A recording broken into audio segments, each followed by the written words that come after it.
আচ্ছা, first class হওয়ার পর আজকে আমাদের সেকেন্ড ক্লাস হচ্ছে। এই সেকেন্ড ক্লাসে আমরা প্রত্যেকটা পার্টগুলো সম্বন্ধে আলোচনা করব এবং ধারাগুলো আলোচনা হবে।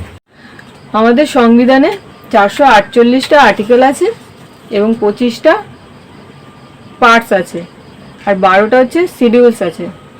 আচ্ছা, আজকে আমরা প্রথম পার্টটা আলোচনা করব। আচ্ছা, প্রথম ভাগে 4টে আর্টিকেল আছে। 4টে আর্টিকেলের মধ্যে প্রথম আর্টিকেল হচ্ছে আর্টিকেল নম্বর 1। ভারত হলো রাজ্যগুলির সংঘ অর্থাৎ ইউনিয়ন। কোনো রাজ্য ভারত থেকে আমরা আলাদা করতে পারবো না। ঠিক আছে, এটা হচ্ছে আর্টিকেল 1। আর্টিকেল 1 হয়েছে, এবার হচ্ছে আর্টিকেল 2। আচ্ছা, আর্টিকেল 2তে বলেছে সংসদ প্রেসিডেন্টের অনুমতিতে কোনো বিদেশি রাজ্যকে ভারতে মিলিয়ে নিতে পারে। এটা হচ্ছে আর্টিকেল 2। আচ্ছা, আর্টিকেল 2তে এখানে বলা হয়েছে যে সংসদ প্রেসিডেন্টের অনুমতিতে কোনো বিদেশি রাজ্যকে ভারতে মিলিয়ে নিতে পারে। তা এই এখানে একটা বিদেশি রাজ্য আমাদের সিকিম আমাদের বিদেশি রাজ্য ছিল, ওটা যেহেতু ভারতে অ্যাড করা হয়েছিল, সেটা হচ্ছে 34th অ্যামেন্ডমেন্টে 1974 সালে। ঠিক আছে, সেটা হচ্ছে আমার সিকিমকে ইউনিয়ন টেরিটরিতে অ্যাড করা হয়েছিল। ঠিক আছে, তাহলে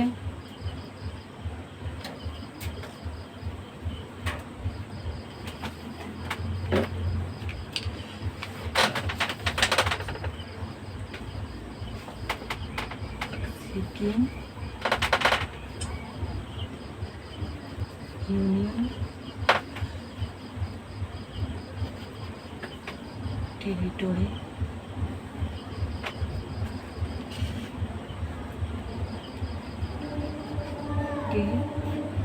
অ্যাড হয়।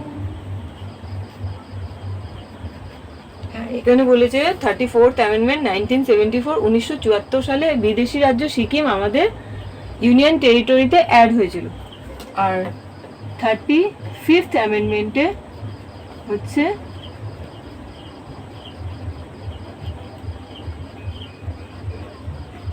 1975 সালে হয়েছিল। 35th অ্যামেন্ডমেন্ট 1975, যেটা হচ্ছে সিকিম আমাদের রাজ্য হিসেবে ঘোষণা হয়েছিল।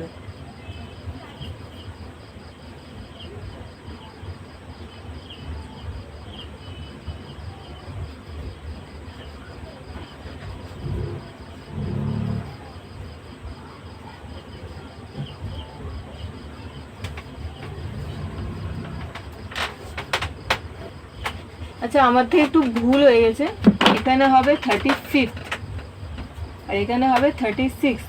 35th অ্যামেন্ডমেন্টে সিকিম হচ্ছে বিদেশি রাজ্য সিকিম 1974 সালে আমাদের ইউনিয়ন টেরিটরিতে অ্যাড হয়েছিল। আর 36th অ্যামেন্ডমেন্ট 1975 সালে সিকিম হচ্ছে আমাদের একটা স্টেট হিসেবে ঘোষণা হয়েছিল। আচ্ছা, আর্টিকেল 3-এ বলেছে, এখানে আর্টিকেল 3-এ বলেছে সংসদ প্রেসিডেন্টের অনুমতিতে ভারতের যে কোনো রাজ্যর নাম, সীমা এবং ক্ষেত্রতে পরিবর্তন করতে পারে। ঠিক আছে, তাহলে আমরা জানবো কি কি পরিবর্তন হয়েছিল, কোন কোন রাজ্য আলাদা হয়ে গেছিল, ভেঙে গেছিল সেই টাইমে।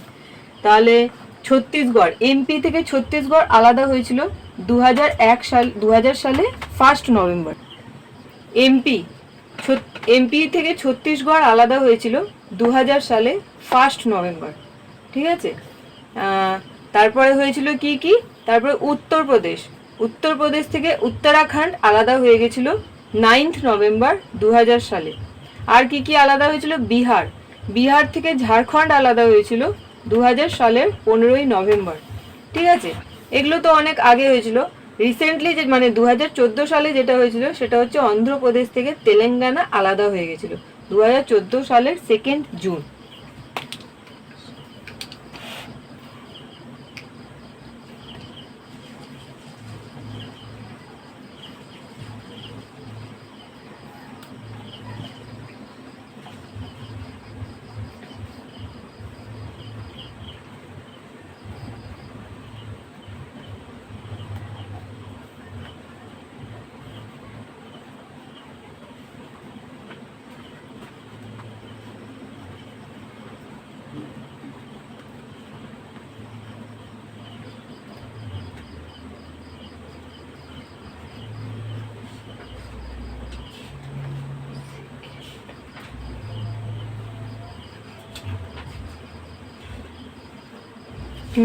তাহলে অন্ধ্রপ্রদেশ থেকে তেলেঙ্গানা আলাদা হয়েছিল 2014 সালের 2 জুন।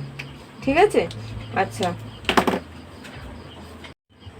আচ্ছা আর্টিকেল 3-তে আর একটা জিনিস বলার ছিল, যেটা হচ্ছে 1960 সালে পশ্চিমবঙ্গে একটা বেড়ুবাড়ি কেস হয়েছিল। ঠিক আছে, এটা এখানে লেখা হয়নি, এটা আমি বলে দিলাম ওই জন্য। আচ্ছা আর্টিকেল 4-এ বলেছে যে আর্টিকেল 2 এবং 3 এর সংশোধনকে আর্টিকেল 368 এর বাইরে রাখা হয়েছে। এখানে বলার মেন কারণটা হচ্ছে যে আর্টিকেল 368-এ যে কোনো আর্টিকেল 368 এর মাধ্যমে সংশোধন করা হয়, কিন্তু আর্টিকেল 2 এবং 3 এর সংশোধন আর্টিকেল 368 এর দ্বারা হবে না। এটা 368 এর বাইরে রাখা হয়েছে, এইটাই আর্টিকেল 4-এ বলা হয়েছে। আচ্ছা আমাদের অ্যামেন্ডমেন্ট অর্থাৎ সংশোধনের যে আইনটা, সেটা সাউথ আফ্রিকা থেকে এসছে। ঠিক আছে। আচ্ছা আমরা এবার ইন্ডিয়ান কনস্টিটিউশন অর্থাৎ ভারতীয় সংবিধানের ভাগ 2 আলোচনা করব। ভাগ 2-তে কি আছে? সিটিজেনশিপ, যেটা হচ্ছে 5 থেকে 11 পর্যন্ত আর্টিকেল আছে। আচ্ছা নাগরিকতা বিষয়ক আইনটা পাশ হয়েছিল 1955 সালে। আচ্ছা আর্টিকেল 5-এ কি বলা হয়েছে? আর্টিকেল 5-এ বলা হয়েছে যে নাগরিকতা সম্পর্কে আর্টিকেল 5-এ লেখা আছে, সিটিজেনশিপ সম্পর্কে আর্টিকেল 5-এ লেখা আছে। আচ্ছা আর্টিকেল 6-তে বলেছে যে পাকিস্তান থেকে ভারতে আসা লোকদের নাগরিকতা। 1947 সালে যখন দেশ বিভাজন হয়েছিল তখন অনেক লোক পাকিস্তান থেকে ভারতে এসেছিল।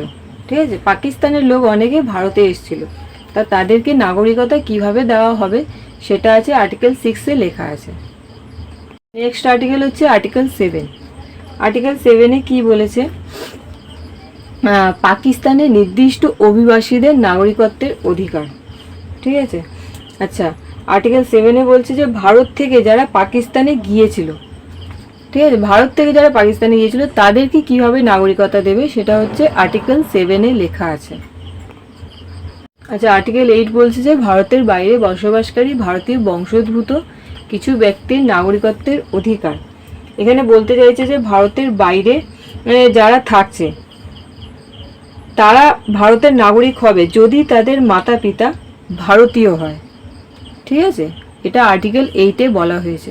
তাদেরকে কিভাবে নাগরিকতা দেওয়া হবে সেটা আর্টিকেল 8-এ লেখা আছে। নেক্সট আর্টিকেল আমরা বলবো আর্টিকেল 9। আর্টিকেল 9-এ বলেছে বিদেশি নাগরিকতা নিলে ভারতীয় নাগরিকতা সমাপ্ত। অর্থাৎ বলতে চাইছে এখানে ভারতের নাগরিক যদি বিদেশে গিয়ে বিদেশের নাগরিকতা নিয়ে নেয় তাহলে তাদের ভারতীয় নাগরিকতা শেষ হয়ে যাবে। এটা হচ্ছে আর্টিকেল 9-এ বলা হয়েছে। আচ্ছা এবার নেক্সট আর্টিকেল হচ্ছে আর্টিকেল 10। আর্টিকেল 10-এ কি বলেছে? কোনো অনুচিত কার্য করলে নাগরিকতা থাকবে না। অর্থাৎ যেরকম এখানে এক্সাম্পল বলতে পারি আমরা, যেরকম ইন্ডিয়া আর চায়নার যুদ্ধ চলছে, তখন কেউ যদি চায়নার ফেভারে থাকে তাহলে কিন্তু তাদের নাগরিকতা শেষ হয়ে যেতে পারে। আর আমাদের নাগরিকতা তখনই থাকবে যতক্ষণ না আমরা কোনো দেশ বিরোধী কার্য বা দেশ বিরোধী কাজ না করি। এটা আর্টিকেল 10-এ বলা হয়েছে। আচ্ছা আর্টিকেল 11-এ নেক্সট আর্টিকেল 11। আর্টিকেল 11-এ বলা হয়েছে যে নাগরিকতা বিষয়ক আইন তৈরি করতে একমাত্র সংসদকেই অধিকার দেওয়া হয়েছে। সংসদের হোম মিনিস্ট্রিকে এই অধিকারটা দেওয়া হয়েছে। এটা আর্টিকেল 11-এ বলা হয়েছে। তাহলে আমাদের আজকে ইন্ডিয়ান কনস্টিটিউশনের ভাগ 2 অর্থাৎ সিটিজেনশিপ, যেটা 5 থেকে 11 আমরা কমপ্লিট করলাম। এবার আমরা নেক্সট ভাগ 3-এ আমরা আলোচনা করব।